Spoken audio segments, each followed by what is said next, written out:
surgical, physical when I'm lyrical.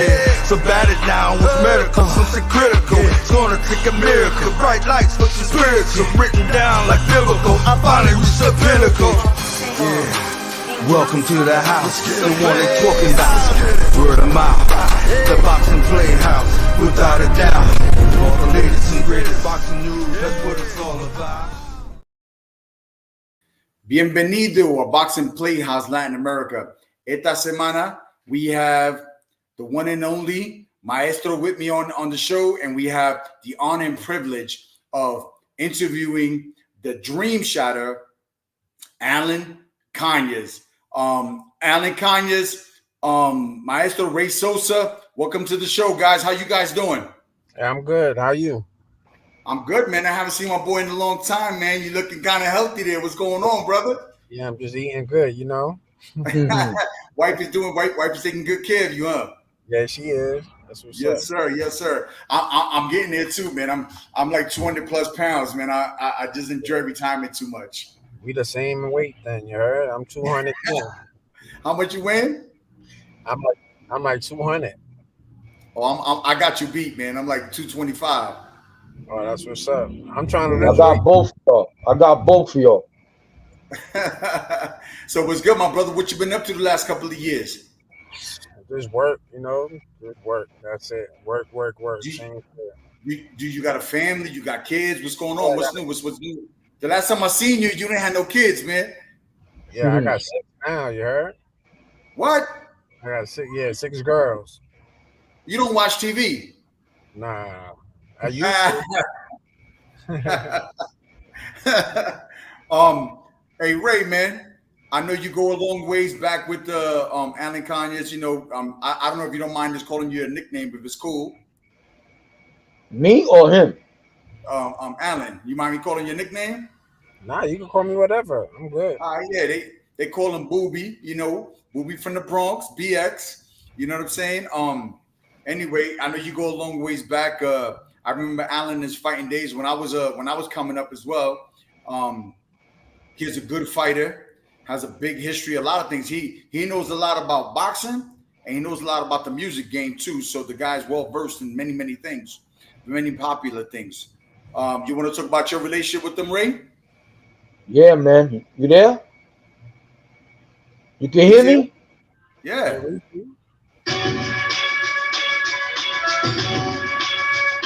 Who that, boo? My song right there. Hey, yo, what's Shattered Dreams like Jordan? Shattered Dreams, right? Yep. He's a dream shatter, baby. That's him. That's him right there. That's Punk's cousin, man. That's him right there. I had to put him up. That's my dude. Yeah, man. I thought that was his better looking twin brother. Don't do my boy like that. He still looks young, man. He still look good. Yeah. God bless him, man. Definitely don't look like it, so I'm good. You heard? So what's up, man? So what's going? So let me ask you a question. We're looking at your record, man. You have a long line. You fought some pretty good fighters. You know, I know a handful of them here. You know, you fought Devin Rodriguez. You fought what's this guy? James De La Rosa, good fighter. You know, I think you beat him in a decision, it's a 10-round decision. Yeah. And he was undefeated. He was 20-0. Like you've been around the block. Yeah, they called me last minute for him. You heard? We it was snowing in New York. My trainer took the fight. So we they no flights was going out the airport. So me and my team, we just drove to Detroit to fight. Wow. How many hours? Probably like 10 or something. Wow. Something like that. And you went over there and you got the W. Yeah, I got the W. Yeah, I had like 3 times. Wow. And I think I barely won, you heard? Yeah, but you know what? You got the W. He was 20-0. You took that 0. Yeah, true. He always gonna remember you. Yeah. You know, I'll tell you. Whatever. He was like, he didn't know. After the fight, I was like, good fight. And he was like, he said something. He tried to hit me with some excuse, and I was like, "Nigga, I was last minute." You know what I'm saying? And all the shenanigans. Get there. Just a lot of games they played, but we got through it and we came out with the victory. Actually, that was my last victory. He had all the excuses, right? Yeah, But you know what? You got in a car, you got a short notice, you took a 11-hour ride, yeah, probably uncomfortable in cold ass weather, and yeah, you took that zero. yeah, That's real talk. yeah. True. That's like when I fought this kid named Rocky Torres. I was undefeated 22-0. And you know what? I gotta see him every year at the Hall of Fame, man. He took that zero from me, man. That shit hurt, man. It Yeah, still hurts to this very day. I never forget it. You know what I mean? yeah, yeah. It, oh man. I see him. I even see he was crazy. I don't know. You went on a big winning streak for a while, but I remember when I was fighting, I had a bunch of friends of mine that when I lost that first fight, these friends were like, "Oh yeah, man, Danny, yo, they made excuses for me, like, yo, I don't like that dude, that doing this, they doing that." And 5-6 years later, they friends with that dude and they talking shit about me. You know what I mean? It's a weird thing. I'm sure you experienced something like that. Yeah, hell yeah. Who was my first loss against? I don't even remember. I think it was even Delvin or a kid named Maximo Cuevas. But right when I lost, the friends just Delvin started. Rodriguez. Delvin Oh, it Rodriguez. was Delvin. Okay. Yeah, after he beat me, it was just like the crew got smaller. So I knew what it was, you heard? Like, I was like, fucking one loss and you out, so you was never with me. You know what I'm saying? Yeah, fair weather friends, man. Fair weather friends. Yeah, farewell. Fuck them, you heard? We could curse, right? Yeah, man. They ain't no PG stuff here. We can do it. We good. Yeah, so it was all good. So it was like whatever. I knew who was who, so it's better to show their cards now. You know what I'm saying? Back then than later. So I was satisfied. Yeah, I'm gonna tell you something that I never really divulged to anybody. Who was training you at the time? Um, when I lost to Delvin, I think Yeah. Buddy was training me. Oh yeah, that buddy's a good coach, man. Yeah, but I think he was like it was like both sides. You know what I'm saying? Because I think he had was hoping to Cuba, or they wanted to drop Delvin. Like it was just weird. Like he was training me, but I wasn't sparring. I sparred the night, like the week before, just one time. So the shit was just weird to me. You know what I'm saying? Like he was just playing both sides. You know what I'm saying? But Let Buddy me was. ask you this: when the Mhm. fight was over, was he still in your corner or was he like flaking off? He was. I guess he was in my corner. I don't even remember. That shit was like what 20 something years ago or whatever. Like that shit was a while ago. But he was in my corner. Then after that, I never went back to him because I was there like two instances with Buddy. I think I went there like twice. You were training at Vero Beach. Yeah, Vero Beach. Yeah, Yeah. he's like the mayor of Mayo. I was with me and his son. Yeah. Who else was there? Emmanuel Burton, the drunken master. His brother was there. JC Candelo, Gotti. There was a couple of people there. Yeah. Yeah, I went down there for a little while when things turned south on me. I remember my loss vividly. I fought in Puerto Rico, and I always wanted to be loved by the Puerto Ricans, even though I'm a New Yorker, and they didn't really see Yeah. me as a Puerto Rican. All that. You know how that goes. Yeah. And, I went out there, man, and I put on this song, and it gave me goosebumps on the way to the ring. And I Yeah. damn near was crying on the way to the ring because it was like a dream come true, right? And I went in there and I lost. I started losing gas around the 8th round. I went out there ballistic, doing things I wouldn't normally do. And I ran out of gas and the kid put it to me, I went Yeah. into the corner one time. And after like the 10th round, I went to the corner and my coach wasn't there. I'm like, I see this dude that I never seen before, and he's a cut man. My eye was swollen. So I guess he had to get into the ring and work on my eye. So I went out there and the guy told me, yo, 12th round, if you don't go out there to knock this dude out, you lost the fight. Turned out that it wasn't really that way, but I went out there and I'm like, yo, I ain't got nothing in the tank. I was thinking about running, moving around as much as I could and holding on He's like, whatever you got left, put it in the bag and just go for it, right? So I went out there, went crazy. And the guy, you know, they stopped the fight, man, with like a minute left in the 12th round, you know, for the title, right? I went back in the corner. None of my peoples were there. Now my manager was in the crowd, up in the stands. He couldn't come down to me, but the people that worked my corner, I walked myself to the locker room. I took my own piss test. I pissed blood. That never happened to me before. I had nobody to answer questions for me. And it was the first time in my life that I knew I was alone. And I went back and I found out with people. I'm like, yo, why you left me at the ring? Not at the arena. Why you left me at the ring? And then I had to find my way to a hotel that I didn't even speak Spanish. And they were like, nah, we figured you wanted to chill with the fans. And that's when I really realized who was with me and who wasn't.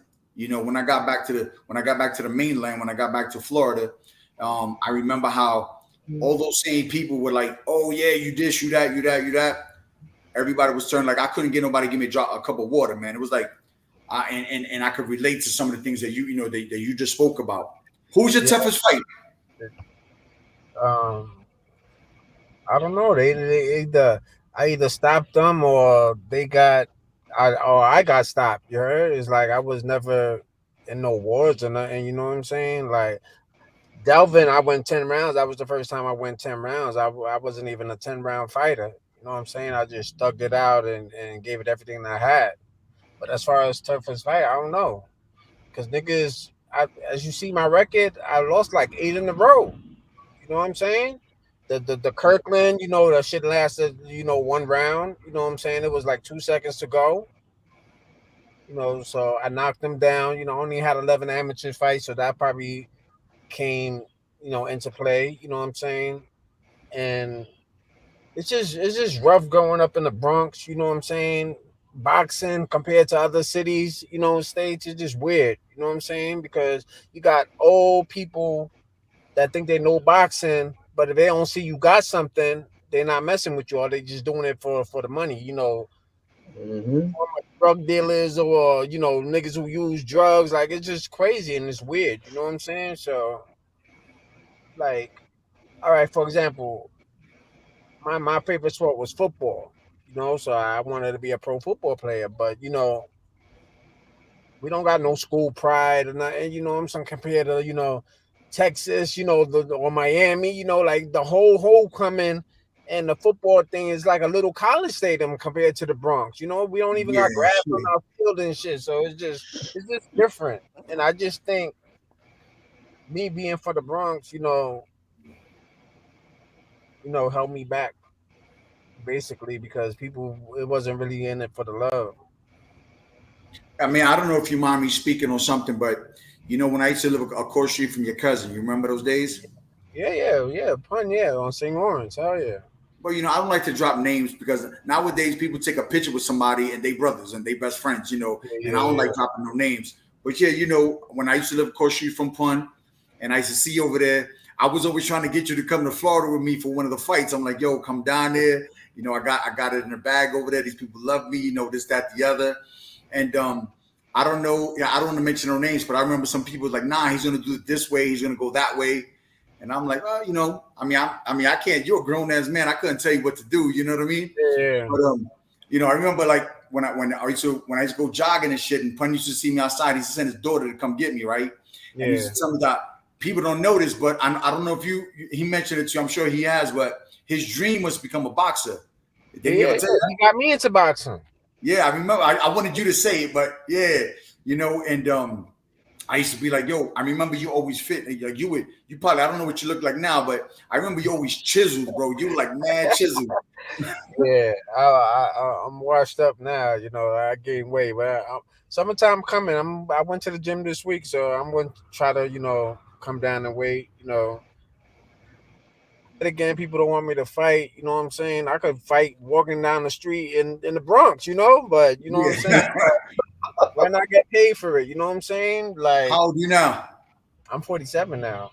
But okay, I'm not washed up. I could pass my test, you know what I'm saying? Yeah. Plus, every time I fight, once they hit me, they fucking call the fight. You know what I'm saying? Like, how many fights you done seen? I got mad losses. How many you actually seen on Facebook? I mean on YouTube? Yeah.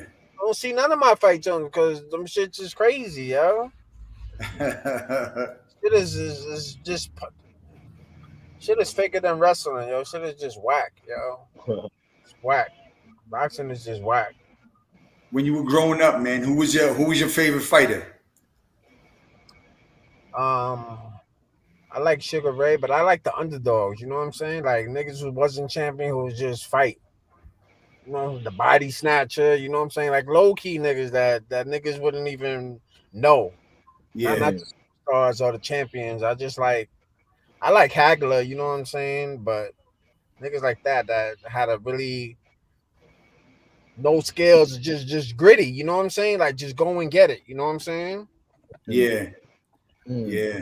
But no one in particular, like one person. Like, look, when I was growing Oh, up, I like Trinidad. You know, because Trinidad. Trinidad. Yeah, Okay, okay, and I yeah. had Like like when I was, and Holyfield. You know what I'm saying?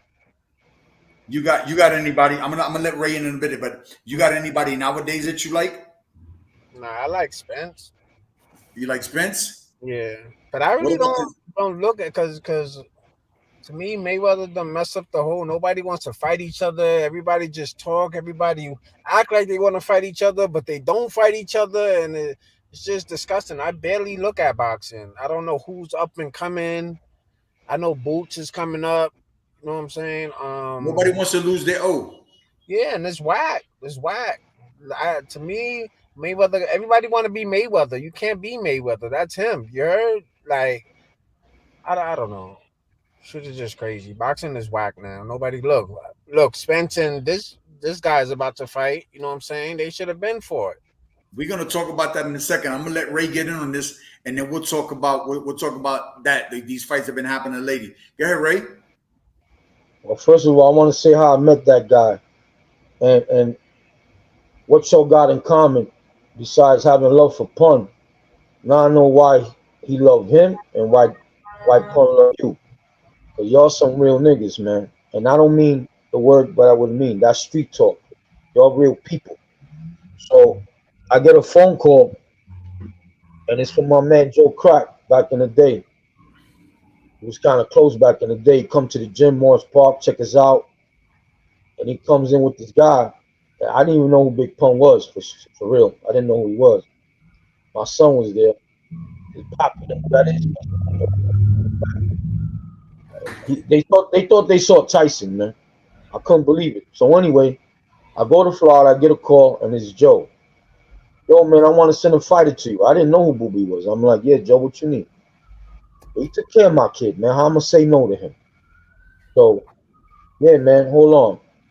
So I think Flex called me. Said, yo, hold on. So he puts me on with Booby. I'm like, what's up, man? He was real. He was hesitant too. When we were talking, he wasn't like he didn't know me. But I remember they wanted him exactly what Booby was saying. The Bronx, they want him out the Bronx. So I just bought my house. I said, yo, man, let's see what I could do. And then they were talking about bringing Big Pun because they wanted him to lose weight. I told Joe, you bring him, he's gonna lose weight. Cause I was gonna put him on a trampoline. Trampoline and Abilene would have brought him down. Especially if I heard that Pun was the athletic dude. That's how I started losing weight. So I hit the association. They wouldn't let an RV come in. So that's why it couldn't happen. But when I met him in Miami, just like we had that conversation with Arvello in the barbershop, when I saw him, we started training in the back. We was in a nightclub, and I don't know if Booby remembers that.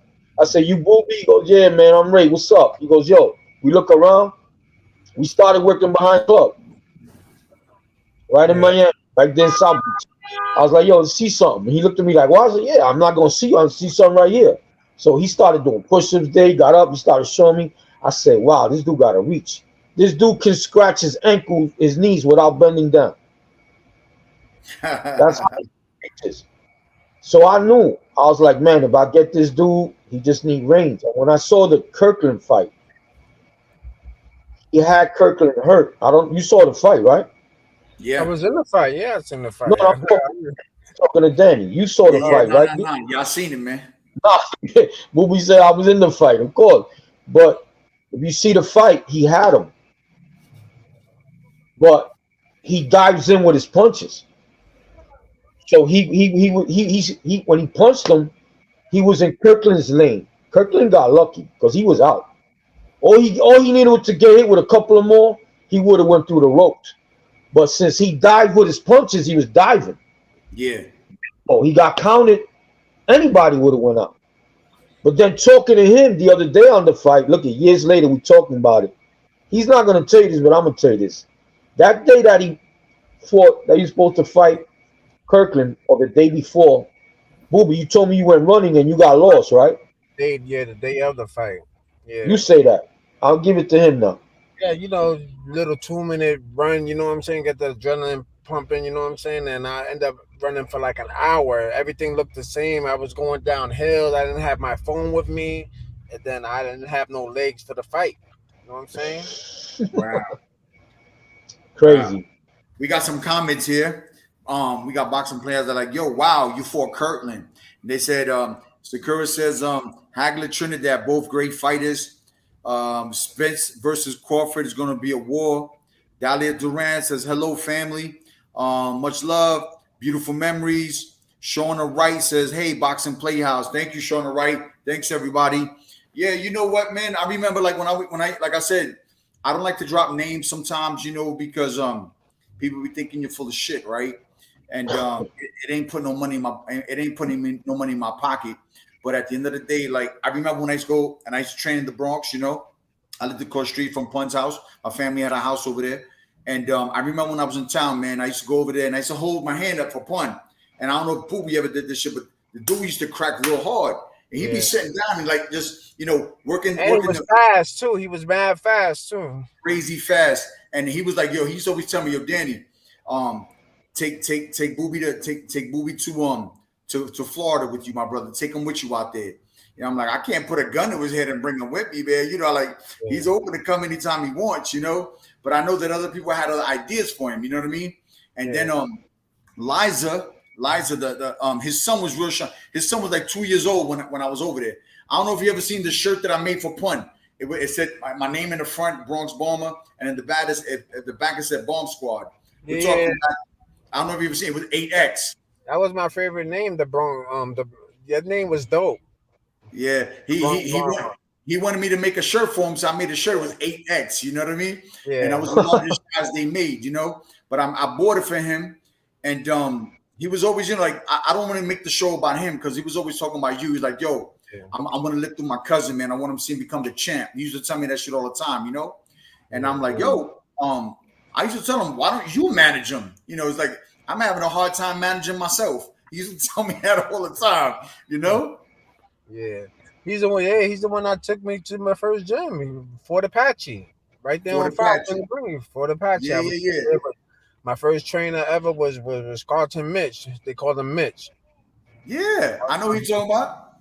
Yeah. I was in there with mad people like Kenny, the old school niggas from Fort Apache. Resto was there. Louis Resto. Jaffa, he was a heavyweight. He done lost to I know Jaffa. Yeah, Jaffa. That used to be my gym because my trainer had me right. You know what I'm saying? Defense, everything.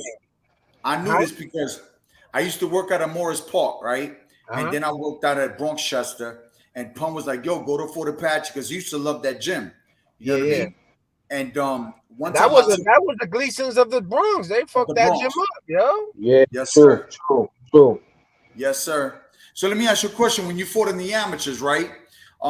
Did you get to fight any tournaments, or did you just fight on local shows?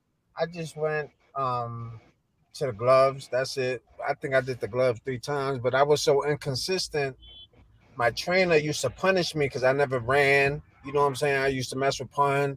Go disappear for 2 weeks, a month, come back. You know what I'm saying? So I think he used to try to punish me. Like, okay, you're gonna spar, but I used to do my thing in sparring. You know what I'm saying? Because I was sharp. Like Sweet Pea. He had me like Sweet Pea. Defense. Right when you miss, I'm hitting you. You know what I'm saying? And had me rocking and everything.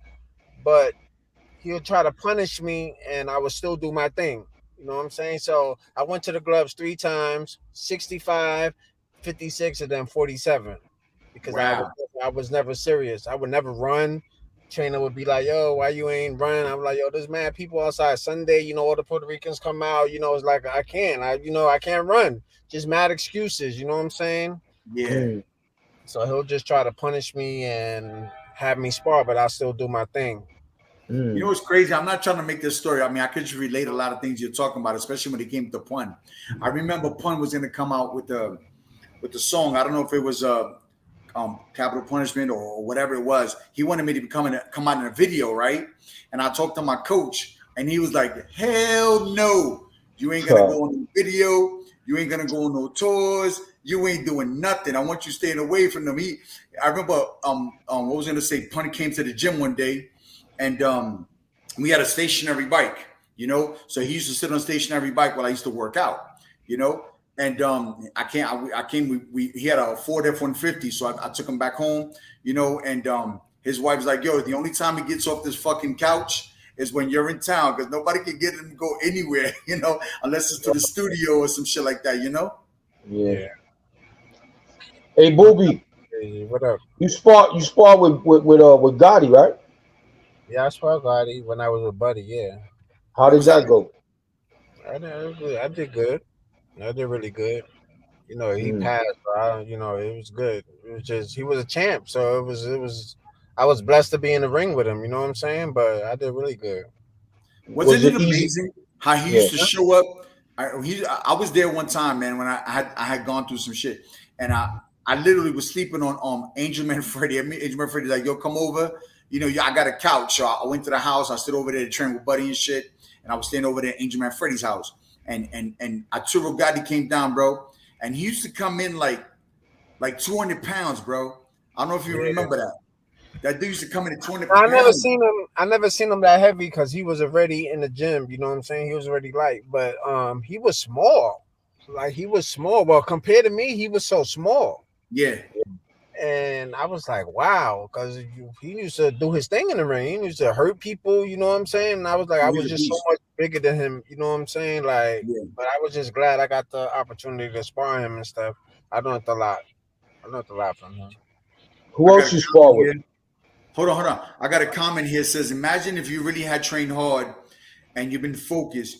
You were young because you got it. You got far with it without training hard. Imagine if you would have had a little bit more focus." It wasn't that. It wasn't. I was. I used to train hard. Like all my fights, I was always in shape. Like I never not trained hard. It was just, the connections and everything. It was just. I wasn't a big amateur, so I was always an opponent, you know what I'm saying? And I was willing to fight anybody. My thing is, even if you're an opponent, whether my age towards the end, but if you lose, all right, if it's close, give it to the prospect. But I was like, like my style was, because I knew I had no promoter or nothing, so I knew I had to knock people out. So I would just put my hands up, winky right style, and try to knock you out. You know what I'm saying? Then I got with my strength trainer, and then he had me outboxing people. Like, no, you're not gonna last long. So I was like, all right, whatever. Outboxing people and still winning, and I would get jerked. And I'm like, come on, the fight. I was fighting prospect. They didn't even know how to cut off the ring and stuff. And I'm like, come on, I'm Mm. getting hurt. You know what I'm saying? Like, where's everybody puts their victories on YouTube? Where's my victories? I mean, where's their victories at? People that are supposed to have lost to. You know what I'm saying? None of my videos up. I think Kirkland is up. That's about it. Mm. Do Yo, I you fought. think? Do What you up? think that? I mean, using Winky as an analogy, what better defense than that guy? And his offense was incredible. But do you think that because of that, your relative being in that line of business and the attention that you got, you didn't have that much people protecting you because they were so raw, and maybe you fed off of that. It was a gift and a curse because I got to travel the world with my cousin. You know what I'm saying? Something I would never done. You know what I'm saying? So, and it took away from my boxing when I should have been more focused and stuff. But if I was more focused, who was gonna take me under the ring? My cousin passed. Joe and them was my fake managers or whatever, and then nothing was done. Now they all big with Balanga or whatever, but whatever. They didn't do that with me. You know what I'm saying? So it I'm was just glad you brought that up because that's what Pun told me one time that I wanted to like, yo, I said, let me bring him down here. I ain't got to manage him. I'm being yeah. managed. How am I going to manage somebody else? But he was like, yo, the thing about it is that Joe's got some ideas for him. You know what I mean? I don't like to put people's names out there. I like you to tell a story, But I remember that was a part of the equation back then. And then nothing happened. All right. First of all, my first trainer ever was Mitch, right at Fort Apache. I was a boxer puncher, right? He seen I wasn't serious, and he wasn't, he didn't care. Like, he left me. You know what I'm saying? I went to Morris Park. I think I went with Victor Pena. You know what I'm Victor saying? Pena. Yeah. Yeah. They didn't care. I had power, so I was just in there, knocking niggas out or whatever, because I had power. You know what I'm saying? And I would just use the little bit of stuff that I knew from my old trainer Mitch. But after my cousin passed, that's when I turned pro. You know what I'm saying? And I just had to do the winky right, put my hands up, and just try to knock you out. I wasn't winning no decision. Wasn't Hmm. winning no decisions. I done sparred a lot of. I done sparred. Remember Vince Phillips? Vince Yeah. Phillips. Yeah. That's how I know the body shot is real, because he called me with a body shot. He may go, you know what I'm saying? 10 seconds later, my shit cramped up on me. I had to take a knee. You know what I'm saying? Yeah. So I know body So shots is real. that's what I'm Uh, saying.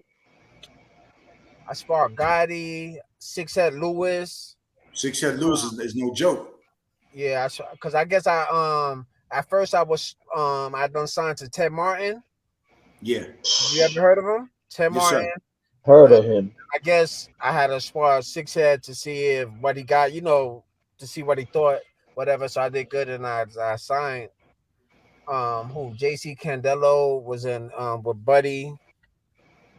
Who else? What other pros? Joey Rios from the Bronx on Bronxchester. Bronxchester. Angel Bronxchester. Spider. Yeah. Yeah. Angel. Yeah. Louis Angel Resto. Alejandro. Louis Resto. Louis Resto. At Footy Apache. There was a light heavyweight who had committed suicide. He was doing his thing. He was pro. Everybody was like, yo, don't. They were telling my trainer, don't let him spar. And I did my thing. He wasn't even touching me. I used to beat up Jaffa. That was basically Fort Apache was my gym, because I was running through everybody. Kenny, Yeah. Doug, everybody I was running, because my trainer had me sharp. Yo, listen, real quick. I got Rico Hollywood. You know him? He's like, Yeah, yo, that's what's up. oh, that's my They nephew. got Booby on the box of the Dream Snatcher Yeah, on the that's show. You want to give him a shout out? yeah, what up, Rico? That's my little nephew, yeah. Rico Hollywood. We got Rico Booby. follows We me got Alan, Mr. everywhere, Conyers on the show. Yes, sir. yeah. That's what's up, yo. Give him a shout out. Yeah, thinking about all those things. Let me ask you a question. We've all fought in different places as fighters. What was your favorite place to fight at? It was, probably Detroit, because I won, you heard? Okay. That's my last victory. It was in Detroit. We fought. Matter of fact, we fought at the Silver Dome, the old They Lions showed you Stadium. love? They showed you love? Yeah, they showed me love. Yeah, everybody loves the underdog, and I Yeah. knocked them down like 3 times and shit. Yeah, and I won. I think according to the scores, I barely won, yo. But it was cool. That was my last victory. As if you win by little or you win by a lot, at the end of the day, it still says W on your side. Yeah, but there's a lot of L's that I got that I wasn't supposed to have. You heard? But I'm I gonna lost like confess 8 in something a to you. row. I lost 8 in a row. I'm gonna confess something to you. hmm I have 7 losses, and I ain't hmm gonna lie to you. I got my ass kicked in every 7 one of them. They beat the best I had that go that day, And and one thing that I can appreciate your story, because not everybody's path is different.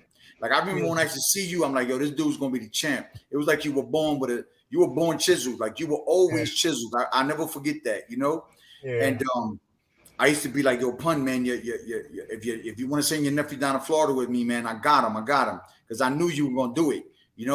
And but maybe that's why the reason my coach didn't want me to go on tour with Pun, because he didn't want me to get distracted because I was infatuated with. I remember one day I went to the studio with him, and I think it was Triple Six or one of the guys. I don't know who it was, and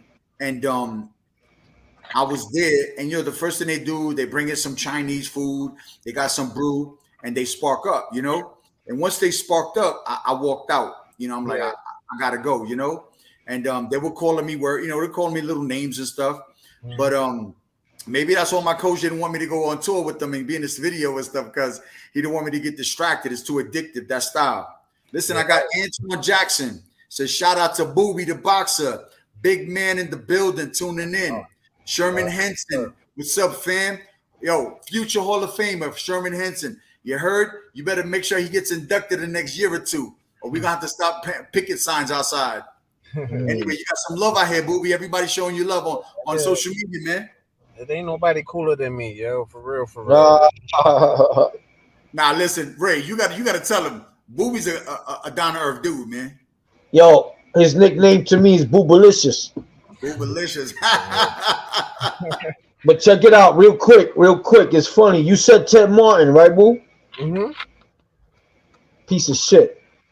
Yeah, we got out of that contract or whatever. I got him in the game, bro. I don't care what nobody say. He used to sell tickets for Scores. I mean, New Contenders. I met him in Scores. He was a ticket seller, and he wanted. And I had George Blaze Walton, and I met him, and right then and there, he goes, "Yo, man, does he need an agent?" I mean, "Are you one?" He goes, "Nah." So I figured, you know what? Maybe he could help because he had contacts. So I put him with Mach. That's how you got him. I already know how you got him because I put him on to Macho. Now, when he got Macho, he showed his ass. He started showing his ass after that. He got Okuleko. I said, what's up with this dude? So he takes George. He comes to Florida, comes to my house. I talk to him. He goes, yo, you mind if I take George out to eat? I said, yeah, no problem. Go ahead. He takes him out to eat. Guess what? He had him sign a contract out there under me. So when he comes back, George is already signed. Because I told him George ain't signing none yet. I had just got him. Shelly Finkel was going to sign him. That's a whole nother story we got to do. We got to do one on George. But getting back to Ted Martin, I was like, what? And he ain't tell me anything until he cut out my house. And then George told me, yo, I thought you knew. I said, what do you mean? He said, he told me you knew about it. I said, I ain't know shit. Bro, I didn't want to say much on this damn podcast, but best believe I got him out that contract. Hey, Booby, let me ask you a question. I mean, I was a fan of him. Maybe you were. Were you a fan of Hector Camacho? Yeah, I was a fan. Today's his birthday, right? Yeah, today's his birthday. Yeah, I know. I thought it was the other day. I thought it was the other day. Yeah. But I'm saying, I'm gonna give a shout out, happy birthday. They named the street after him. And I wanted to know if you were a fan of him. I mean, I knew you were, but I like to ask these questions. I wanted to tell Ray, what do you say about some managers and promoters and especially trainers when they climb up a tree? What do they like? Talk to them. Tell the people.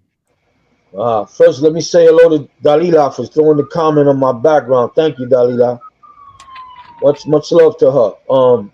Getting back to what you just said, Georgie Benton told me, welcome to the monkey business, Ray.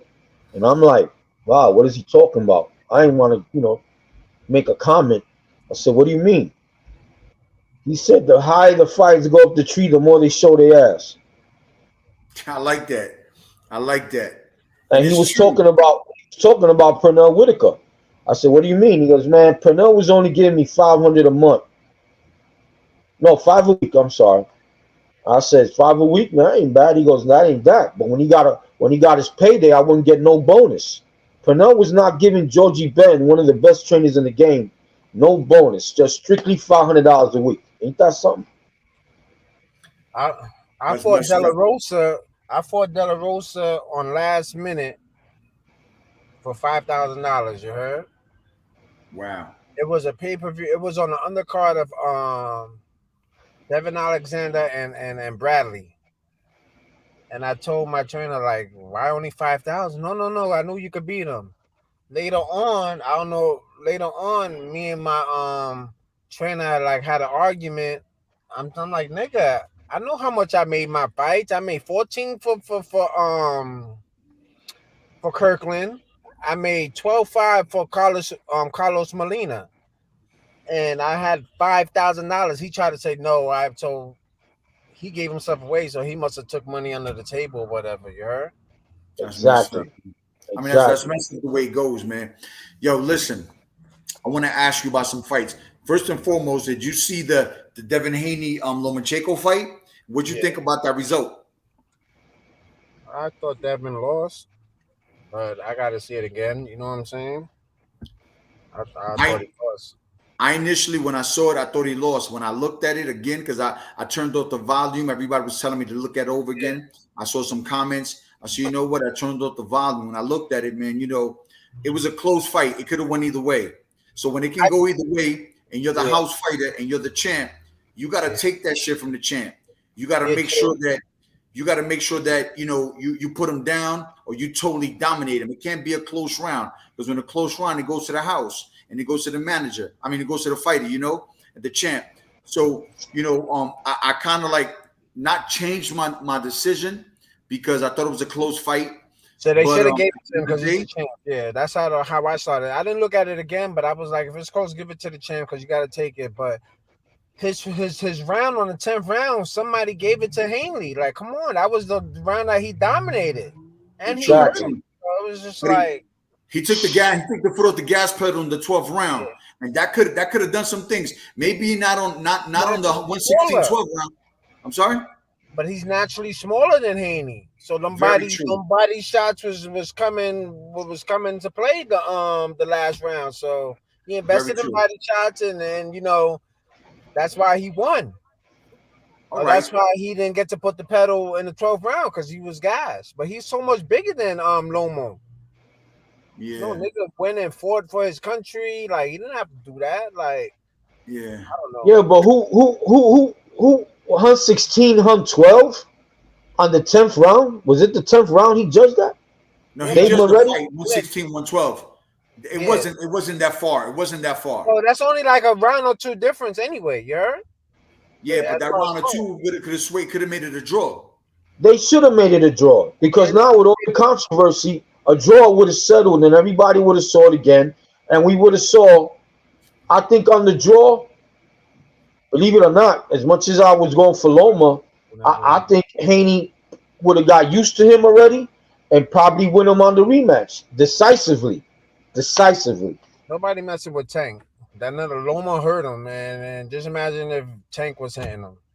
No, I mean if they did the rematch themselves, him and Loma again, I think he would beat Loma this time Free agent. decisively. I think he was about to leave Top Rank, and then I think they just signed him 2 days ago. Yeah. I heard that too. Politics, yo. It's politics. Yeah.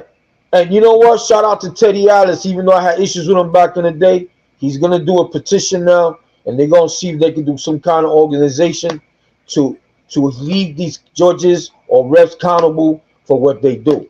You can't blame There's a, them. there's Look, a, my fault, Danny. You can't blame the judges. You heard? Because if you fighting, you judging for a Mayweather fight, that's money. You know what I'm saying? So if you don't pick their fighter, you're not making money the next time. So the only way to get rid of this is open scoring, yo. So there won't be no cheating.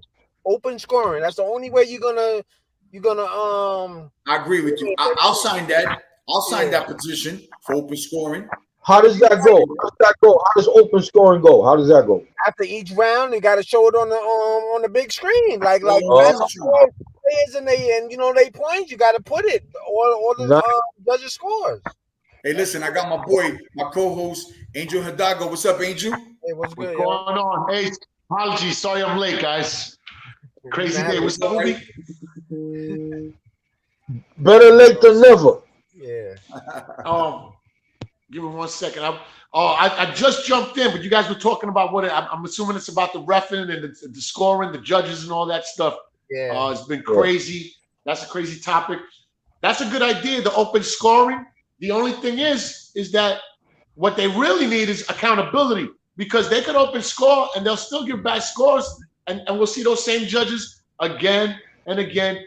they have to have some sort of accountability that once they have these obvious bad scores, they either suspend them or they demote them to go judge amateurs before you come back up to the big boys or something. I don't know, but something's got to get done. Here. You heard? I agree. Themselves, you heard? So that's not going to work.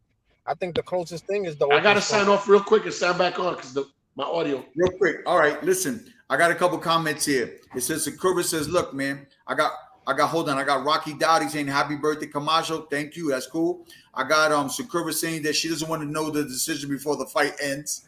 I got Sherman Henson, a very, very wise coach. It says if he's standing and you don't drop him or rock him, the champ's going to win. And listen, what's the point of being the champ? Huh? Yeah. I know. I believe that you got to really take it from the champ. You know what I'm saying? You gotta, listen, not only did he have one, he had all the belts. You got you got to rob him. You got to mug him. You got to take it. You know what I mean?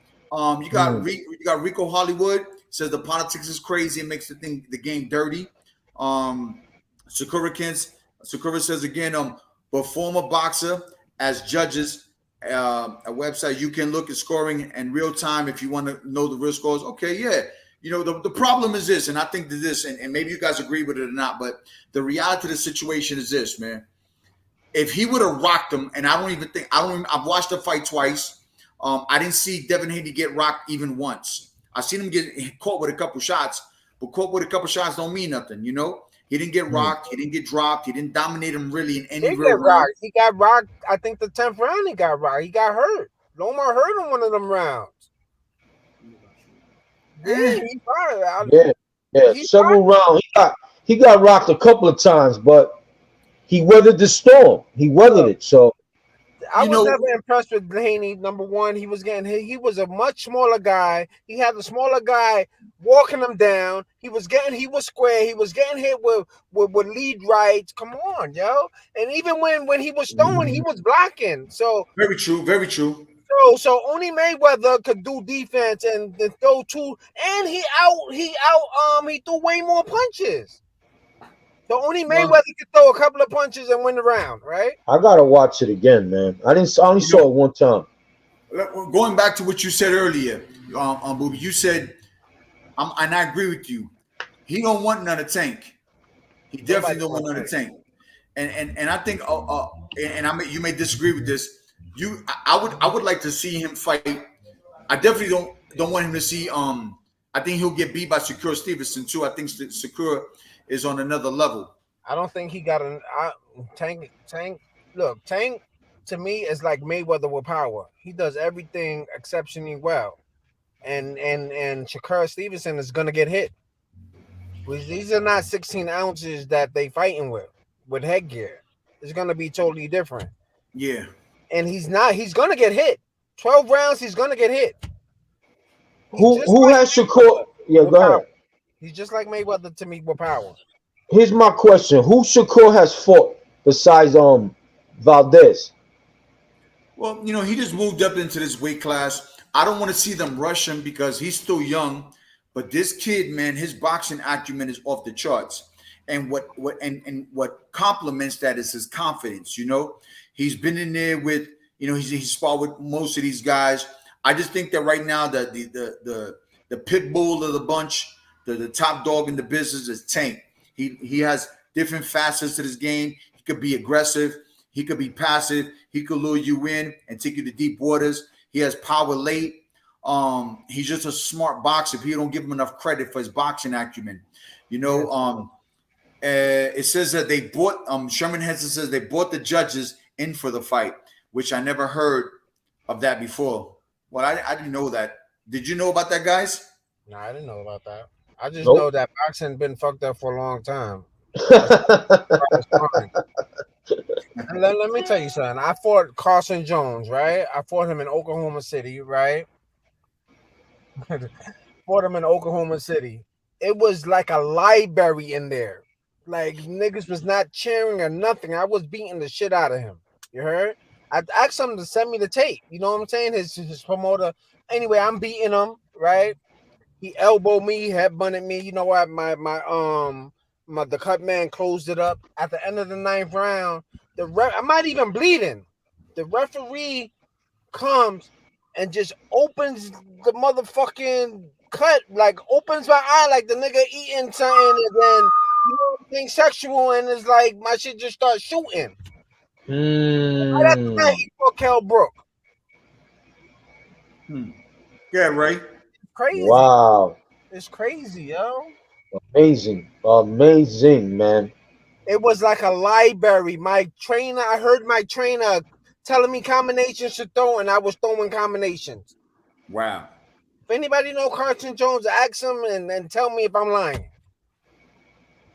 Yo, this shit is crazy. But boxing is just disgusting. That's why I don't even watch it no more, yo. Everybody want to fight everybody, but don't fight nobody. And then, look at fucking Rolly. They just calling names for big fights, and that's wrong, yo. That's wrong. Talking about Rolly, what do you think about that fight, man? They robbed that 40-year-old man or what? He probably wasn't even 40. He was probably like fucking 55 or something, yo. And they robbed him. That's not right, because I don't respect none of these boxing shows. If you wasn't around boxing or got in the ring, I don't respect nothing you say. You know what I'm saying? It's all opinion based. You know what I'm saying? You don't know what it is, training mad hard, eating right, and you get robbed. You don't know what that is. That fuck up your money. You know what I'm saying? So there's a lot of people, they think they know boxing, but they don't know boxing. They just saying opinions. You know what I'm saying? I don't respect you. If you didn't get in that ring, fucking getting up, running by yourself after you lost, you losing mad friends. Like, come on, you just a fan like everybody else. Anybody, look at Stephen A. Smith and all these guys with shows. That's opinion. They just opinions. They never played basketball in their life, yo. Oh, he's trash, this and that. Come on, yo. How many people got the balls to go in the square ring, yo? Exactly. Even with my losses, if I wasn't the main event, I used to go and still chill, because right when they hit me, the ref would stop the fight. I'm like, what the fuck? All right, I'll go shake the nigga hand, and then I'm out. I'm chilling, looking at the fights, waiting for somebody to say something. I wasn't this way. I'm in the fucking crowd, looking at the rest of the fights. And it's just disgusting, yo. Like, you got Joe Ortiz saying, "Booby on point." He says, "You on point with everything you saying, my brother. Keeping it real." Crazy, yo. It's crazy. I'm gonna tell you this right now. Me and Ray have mutual friends in the game, and I look at these people, man. Like this guy named Sherman Henson. He's writing some things. He says true facts. This is one brother right here who has been in the game for a long time. Has worked with many fighters. Has been just a real dude. And I got inducted into the Florida Boxing Hall of Fame a couple years ago, and I see people getting credit and people throwing towels over their shoulders and creating fake resumes and doing all this stuff. And then people like him who know the game don't get inducted, right? The same thing goes with the people that have talk shows or the people that judge fights. They've never been punched in the face. They never laced a pair of gloves on. They just know somebody who knows somebody, and they put them in there and they put them to score the fights. And these people don't know, let alone how to get hit or how to receive a punch, so they don't know how people can react to that, or how people can recover from that, or how people gonna look a certain way. You know what I mean?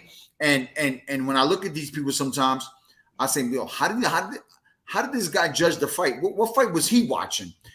But the reality is that there's no governing, there's no policing of these judges and referees. Number one, because look, at the end of the day, I'm sorry. I mean, but I have a different opinion for most people, but the reality of the situation is that you got these judges who live in the town where they live at, right? And let's say it's Vegas. And the promoter, who's a multi-billionaire, whatever the case, putting on the show, and he hires the commission, and the commission has their little groupies of people that they use to commission those fights. He's not gonna throw the promoter's fighter under the bus, because he knows he won't get work the next fight. Yeah, that's the Mayweather effect. You ain't gonna work the next show and not get paid. So these people are not gonna judge, or they're not gonna referee the fight. They're gonna look for the first opportunity to salvage this guy's career, because he's with the house promoter, and the promoter's is cutting the checks. And there's a couple of people that disagree with me about this, but I really believe this stuff, man. I think that it's very biased. And they're using people who never. Look, in football, you have football players who become color commentators because they play the game. You know what I mean? Now you're starting to see a lot of NBA players get into color commentating. You know what I mean? That's why there's arguments now with Stephen A. Smith and so on and so on and so on, because they're like, yo, hold up. You know, yeah, you played a little high school or whatever the case may be, but yo, pro basketball is a whole different ball game. Amateur boxing is a whole different ball game. You know what I'm saying? Pro boxing is a whole different ball game. You're dealing with money. You're dealing with lives. I've seen two guys die in front of me. It's the only sport you don't play. So I agree with you when you say that. Like it's almost disgusting because you see these people, you know, running our business who never been punched in the face for a living. Yeah, I don't respect it. I don't respect. How you think that guy that was beating Holyfield? Oh That, yeah. matter of fact, that same referee, he stopped my fight with Molina. He stopped it. Listen, I don't want to even get into that, man, because I fought and he was a referee one of my fights. He came into my corner. My eye was swelled up, you know, and he goes to me like this. He goes, "How many fingers I have?" I said, "Well, you have 10 fingers, but you're showing me 3." You know what I'm saying? To let him know that like I was on point. And he was like, "Oh, you know, that's smart. That's funny." He says, "Well, I'm going to keep an eye on you." I'm like, "Don't keep an eye on me. I'm good." You know? And the first, I went out there and in the scorecards, it was close. You know, the first little flurry this guy threw, he stopped the fight. Listen, my man, I was fighting for the WBA light heavyweight title. I live by the sword. I die by the sword. You let me go out on my back.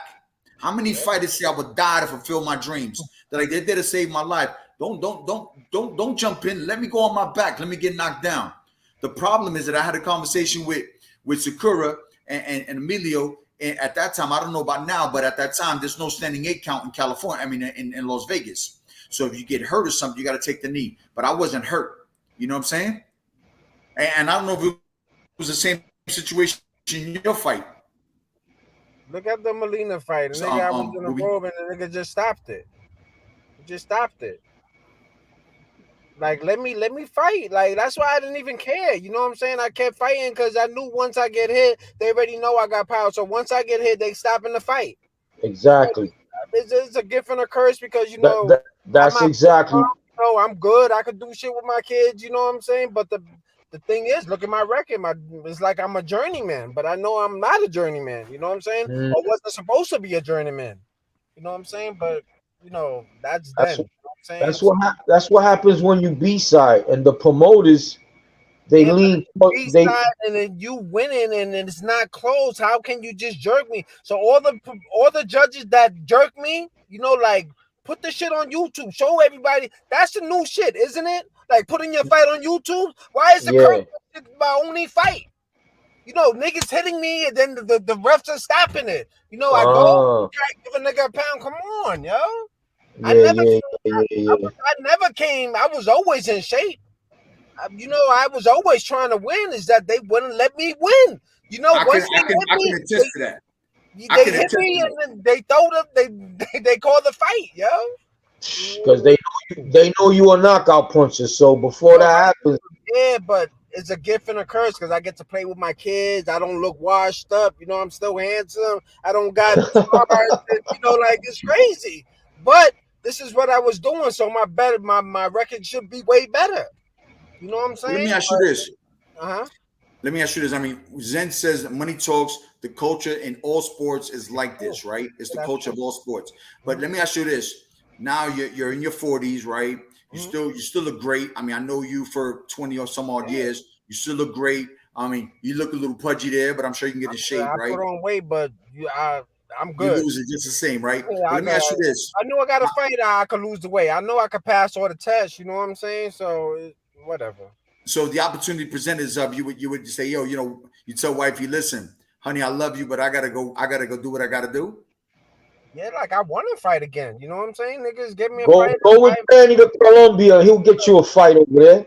Look, I'm not punch drunk. I could pass on my test. Look, every time I got stopped, I got knocked down. I'm telling the ref I'm all right. Like, what you want me to do? My ABCs, 1, 2, 3, like I'm telling the niggas wanting to fight. Like, come on, yo.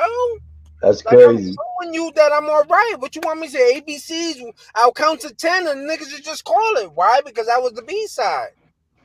They wanted you to do a cartwheel. Yo, it's just...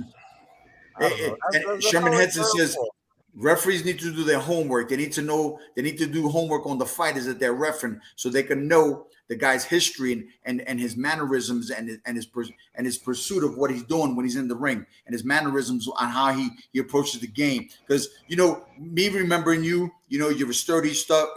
I'm tough guy. You're in great shape. You take good care of yourself. You never about that bull. You was always doing what you got to do as far as keeping yourself in shape, right? Mhm. And a lot of these refs. They don't do homework on their fighters. They just show up. All right, that guy's the house fighter. Okay, cool. They don't care about who the opponent is. They just figure, oh, this is going to be whatever. And they're there to protect us, right? But at the end of the day, I think it's a double-edged sword because I think that they're trying to protect their next payday. Well, they protected me too much because look at me. No scars, no nothing. It's like, why? Like, this shit is not even like you for real. You stopped it like that? Like, I don't, I'm speechless, yo. It's just crazy, yo. All right, so let me ask you another question. So I know you're a busy man. You got a beautiful family. You got some daughters. You got like a starting five and a reserve now, right?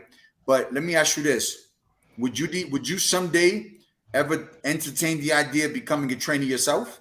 Yeah, that's what I'm gonna start doing. I'm gonna start getting in shape, because nobody's gonna want a fat trainer. I got a lot of people. Hey, when you gonna train me? Train my son, train my daughter, this and that. But I'm just work. You know what I'm saying? But that's about to change. Summertime coming. I'm definitely gonna start training people and getting in shape Okay. myself. So So you like for myself, I fought for the title several times, and I've done a little bit of this, a little bit of that, and I train fighters now, right?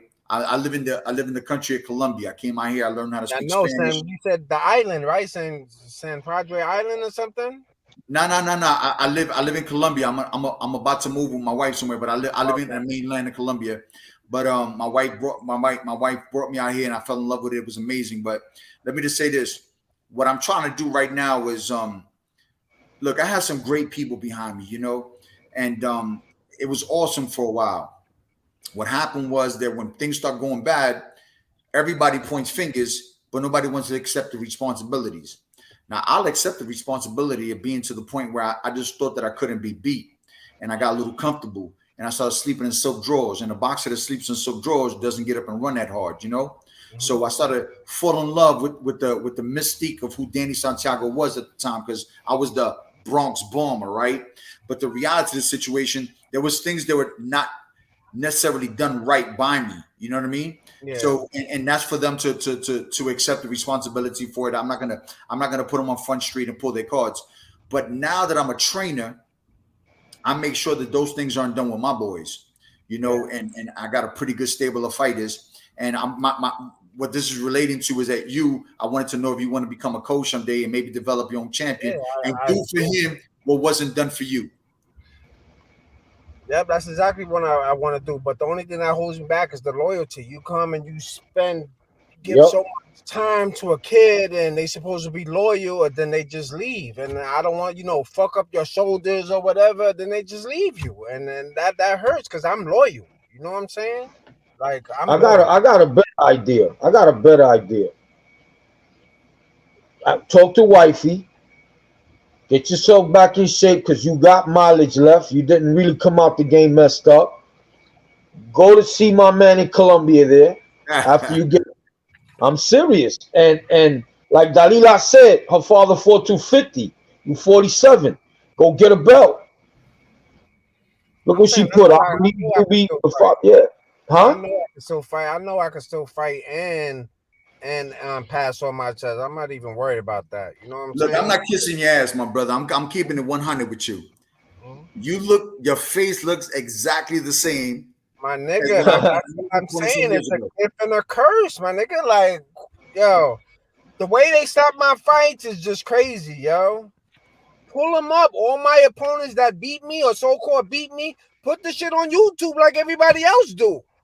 Why Hold is on. the Kirkland fight on the only one? Look, there's two people I'm gonna talk about right now. Uh-huh. One of them is somebody that I really care about. His name is Glenn Johnson.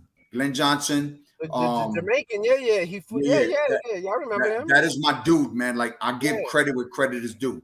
Mhm. And there's another one named Freddie Pendleton who I don't know very well, but He in was a saying boxer, that, right? Yeah, Freddie Pendleton. Yeah, Freddie Pendleton yeah, had in a, the 80s, I right? did, he had an upside down record one time, right? And he got with his coach. He got with this new coach, and the coach was like, "Yo, I'm gonna train you. We're gonna do it this way because I still think you could do it." And I think his record was like 14 and 15 or 15 and 13 or something like that. And he became the champ, bro. He became the champ with a record like that. And he went on to make a few $1 million, and he does well for himself. He's a great dude. He lives down in South Florida. He's a great dude. Another person that I really admire, and like I said, I consider him my friend. I don't talk to him every day, but when I see him, I got nothing but love for him. And when he won the title, it was like I won the title, and I actually, I ain't gonna lie to you, man. I got my eyes watering because I felt, you know what I mean? Glenn Johnson, the Road Warrior, my brother. Yeah, I remember. He was coming off a few losses, a couple wins, couple losses, couple losses. He had about, I don't know, 13, 14 losses. And my man, he always kept in shape. I remember he used to work construction, busting his butt out there for his family and stuff. And he became the champ of the world in his 40s, my brother. Late 30s, early 40s. And nothing's impossible. Nothing's impossible. It's impossible for me because I like to go to the refrigerator too much. Yeah. But nothing is really impossible, my brother. And I had 11 fights, Danny. I had 11 amateur fights. Yeah. That's it. You ain't got no wear and tear on you. You ain't got no real wear and tear on you. You know what I see? You know what I see from this vision right here? There's a reason for this show tonight. Why? Who knows? My door will always be open for Boo because let me tell you something. He's a real dude. I had mad love for Pun. Chris. And my relationship with him wasn't about hip hop. My relationship was mainly he was my neighbor. He lived across the street from me.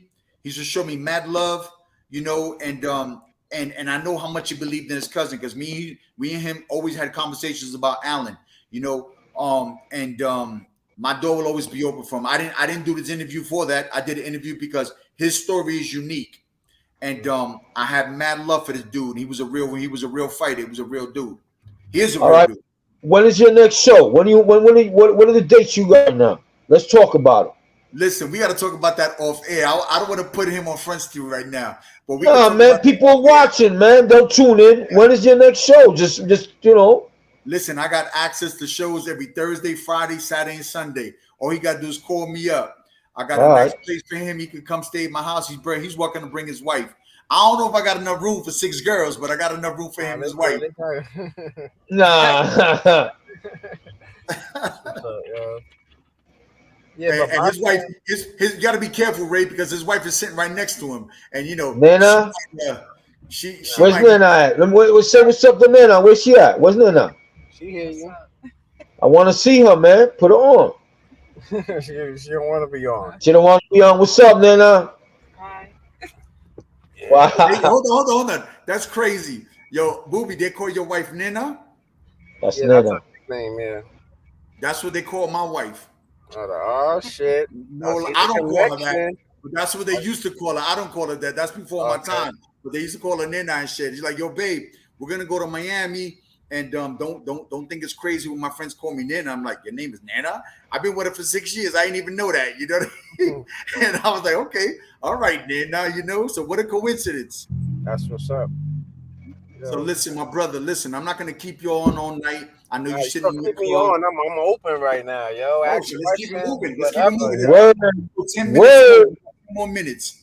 Let's talk about this, my brother. We talked about you training fighters. Is there any gym you want to start working out over there? You got something maybe for the Apache? What do you think about doing? I'm trying to open up my own gym. You know what I'm saying? Okay. I got my cannabis license to distribute.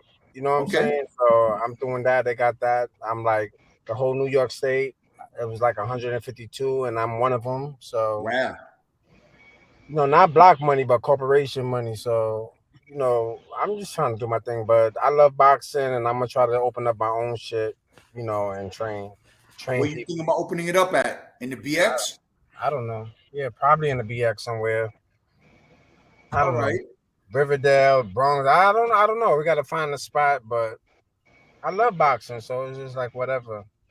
But like as far as what you're saying about training, and that's the only thing I don't want to put my heart into somebody fuck up my shoulders or whatever, then they just leave you. You know what I'm saying? Yeah. Man, I You know got a what? better idea. Go get that belt. Go You get know, that belt and then open up a gym. that'd be nice. I think he still got some gas in the tank, man. I've been had guys like look at all my losses. Oh, you can't find them because they're not up. But look, like you said, your 7 losses. Oh, you got your ass whipped in all of them. My I shit is lost. the I opposite. lost. I lost. That's what I'm saying. You lost, and my shit is the opposite. You know what I'm saying? Hey, I say sign him up because he got so much anger, he'll be knocking these dudes out right away. He ain't gonna wait. My shit is whoever I fought, and you try to prove me and make me a liar and put the shit on YouTube or whatever. That's All what right, listen. think. I got off a subject real quick, and I mean to distract you a little bit, but let's talk about this fight, man. Because I thought I wasn't gonna see this until I was in a wheelchair. But Crawford and Spence, man, who you got and why? I got Spence. You got Spence because I never liked Crawford. You know what I'm saying? When he fought, that's personal, man. Right? It's not personal. I was just never a fan. He don't Oh, even step okay. out with Nebraska. Come on, like for real. Like he I seen a Gamboa fight and Gamboa was doing good. Then he must have got punched on because when he went southpaw, Gamboa being an Olympian, he got stopped. So I never got that. Every time he struggles, he like turns southpaw, then he ends up stopping the guy. But I think Spence is gonna be too strong for him, body shots and everything. And I got Spence. who you got, Ray? Man, I got Bud, man, because he's not gonna stay there. I just see that Bud ain't going. He gonna give him angles, and don't get me wrong, Spencer's a beast too. But as far as like styles, 8 ounces. You heard? I know that. But as far as styles, I'm gonna go with the boxer. I'm gonna go with the guy that moves more. I'm not saying that he's gonna knock Spence out. I got Crawford by decision. I got two comments. I'm gonna tell you my prediction or who I'm going with. But I got Coach Sherman Henson. He's going with Crawford, and I got Rico Hollywood saying Booby still got some 93 in the tank. Word. Dude, you heard? Diesel. Rico, we love the comments, man. I'm glad y'all listen. Hitting all my people out there, listen. Show us some love, man. Show Booby some love. Show Boxing Playhouse Latin America some love. Yeah. Boxing Playhouse Entertainment.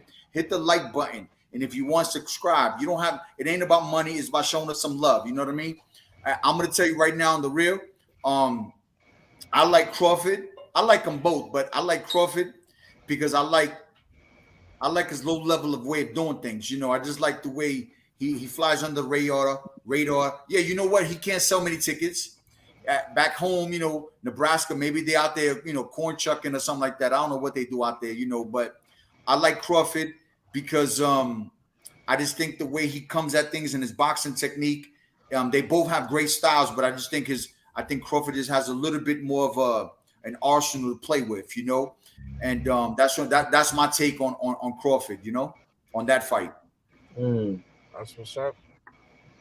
I don't know. I think I heard stories how strong Crawford is. I mean, Spence is like he hurt in middleweights and stuff, so I don't think he's gonna be able to handle that. They're gonna fight with 8 ounces. You heard? Yeah, it's different. Sparring is different with headgear and all that. It's totally different. Oh, for sure. Yeah, for sure. No doubt about that. You can't catch what you can't find. You can't hit what you can't catch, though. That's my perception of that. That's cool. But if old ass Gamboa was hitting him and doing good until he totally forgot how to fight a southpaw, and I think I don't know, it's gonna be a good fight. But I got Spence. I'm glad it's finally happening. Yeah. I guess it's gonna start fighting each other because look, Tank and Rolly, so people's gonna start fighting each other now. Well, that's what it seemed like. You know what I'm saying? It reminded me like when the first time before Mike went on vacation for that little thing that he did. You know, that he was supposed to fight Holyfield. He was supposed to fight a few guys. and then it didn't happen, and it came and they fought when he got out of jail, which to me took away a little bit of the luster and a little bit of the zest, and I think it took a little bit of Mike's, I don't know what to say, that hunger, but it took away something from the fight. You know what I mean? And I was afraid that Spence and Crawford was going to get to that point that was going to drag along so long that it was going to lose its mystique. You know, its luster, its draw. Yeah, You know that's what I like mean? Mayweather and Pacquiao. Like Mayweather could have fought so many people in their prime, but waited because he's smart until they started declining and then fought him. Yeah. No, it's a good thing on him, business wise and whatever, but that was still whack to a boxing fan because you want to fight somebody in their prime. Yeah, and the fans lose out. It's the same way with the decision, like your fights, right? Mm-hmm. And one thing I loved about, look, there's Tony Weeks, right? We talked about Tony Weeks. Tony Weeks refed Corrales and Castillo. Well, mad blood on his shirt, right? Mad blood on his shirt. I was going to talk about that too, but I'm talking about when Corrales, when Diego Corrales and Castillo fought. Yeah. Could you imagine when Corrales was getting lumped up and got knocked down a few times and was dazed? If he would have stopped that fight, Corrales would have never came back. True. And he would have never made an epic victory and knocked this dude out because he was definitely out on his feet. He just fought all heart. You know what I'm saying? Mm-hmm. But I really believe he didn't stop that fight because he was playing with house money and it was a promoter promoting that show. Corrales was the foreigner. Corrales wasn't the house fighter. Corrales wasn't with the promoter. Then we talk about a friend of mine. Well, I would call him a friend, an acquaintance of mine. Mm-hmm. You know, Badu Jack. I met Badu Jack. Awesome dude. I mean, he's running boxing in Saudi Arabia. I mean, in Dubai. He's like the man. And he was with Floyd Mayweather at the time when that, I think he was with Floyd Mayweather. He's from Vegas at that time. Mm-hmm. When he fought against I forgot the kid that cut him open in the forehead. You know, yo, bro, that it was a highway. There was blood on the ref, on the corners, on both corners. There was blood on the referees. There was blood on the judges, and he let the fight go on. Like, how do you not stop that fight? Even if you stop the fight, I thought that Badu could have still won. I thought he was up on the scorecards, but I really believe that he knew who he was working for that day. I knew who he thought he said himself, I know who signs the checks, so I'm not going to stop this fight because there's no way in hell if me and you were fighting that day, he would have let that fight go on. Tell me I'm wrong. You 100% right. Niggas hit me with jabs and call the fight. Like, look at me, yo. Anybody this is what I want y'all to do. Anybody who fought me, put the shit on YouTube. Let's see the fights. That's it, yo. Put it on. Yo, see the bullshit stops. This shit. Yo, that's why I kind of hated boxing and I stopped watching it for a while because of that. You know what I'm saying? And then to the Castillo fight, that nigga could have died. You know what I'm saying? You never know what could have happened. And then none of my fights was even close to that. You know what I'm saying? And I think it's robbing the fans of a real. It's called the fight game. It's robbing the fans of what they listen. Every fighter that goes to a fight and pays what $5,000 for ringside seats and $300 for the nosebleeders, or $30 for the nosebleeders and $100 for the ringside seats. They go there to see knockouts. They don't go there to see somebody stop the fight because the guy stumbled a little bit. You know, look, it's called the fight game. It's the only business in the game that somebody, look, I'm going to tell you a statistical fact. A fighter dies once every month. Every month a fighter dies. It's the only sport that you don't play with. You could play boxing. I mean, you could play baseball. You could play basketball. You could even play mixed martial arts. But you can't play boxing because you could die in there. But at the end of the day, we sign up for that. We know what we're getting into, and the fans go there to see somebody get knocked out. How you gonna stop? At least get knocked down. You stopping the fights because the guy, you're out of position and you stop the fight. That 40-year-old man may never see a world title shot again. How you feel like he was the underdog? He done trained mad hard, whatever he had to do and he was winning the fight. So now you got corny people like Rolly calling out people just for big fights. They don't even deserve it, yo. Yeah. Let's talk about that. Let's talk about this. I'm gonna end this. I gotta end this real quick. But let's talk about how does Rolly lose a fight and become a champion and fight for title the next fight? I never heard of something like that. That's how boxing is, you heard? Word. That's just how boxing is. Look, man. Before you go, I got a birthday request. My birthday's in August, right? Again, I'm watching all this, and I'm already thinking. How about for my birthday? All right, you take Booby, you take my son Ty down there to Colombia, and put them in the show in August. Well, Ty's already coming. I spoke to him today. So all we got to do is whenever he wants to go get on that plane, I know JFK and LaGuardia is right around the corner. He could get on the plane and be here real quick. Put them both round trip. Yo, you just put them both. You just tell me a weight to get down to, and I'll do it. You heard? Let's do it. All right, there you go. We're gonna end the show like that. I'm gonna call you later on tomorrow, and we're gonna figure that out. We're gonna start the ball rolling. Listen, guys, Boxing PlayHouse Latin America. I know we didn't speak Spanish today, but I want to thank all the viewers. Please hit the like button, subscribe, listen to our future episodes. Listen to Boxing PlayHouse on Thursday nights with Shakira Armstrong. I want to thank Booby, Alan Conyers, Big Pun, rest in peace. I want to thank all my peoples for watching the show. Ray and Maestro, God bless.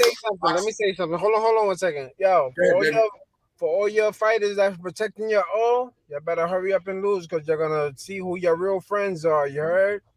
That's right. That's what I'm saying. You heard? Hey, Alan, real quick. How could somebody get in touch with you if they want to get in touch with you? Now you're gonna start getting into the boxing game and maybe do some managing or training, whatever. You got any social media links you want to put out there?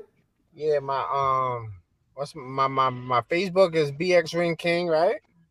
I think my Adam Conyers, my Instagram is Booby the Boxer, right? Yeah, Booby the Boxer. Yeah. There you heard, everybody. Listen, you want to get in touch with Booby Allen Conyers, the Dream Snatcher. You know, Dream Shatterer. Dream Shatterer. My bad. They both sound good. They both sound good. I snatch them too. I be snatching souls too. That's right. That's right. You want to get in touch with my brother? There you go. You got his social media and look for big things. Maybe I'll be working his corner someday. Maybe we'll see what's up. Pray for us. God bless everybody. Hey, God bless you and your daughters. Thank you for. I want to say happy birthday to my daughter Abigail. She'll be 7 tomorrow. So happy birthday, Abby. Yeah. God bless. God bless. All right. Boxing PlayHouse. Yo, I'm willing to come back. You heard? Okay, bro. After you come from Colombia, after you knock somebody out, you back on the show. All right, baby. Let's see. Let's make it happen. Boxing PlayHouse out, baby. With peace. The Boxing PlayHouse, without a doubt. All the latest and greatest boxing news, that's what it's all about.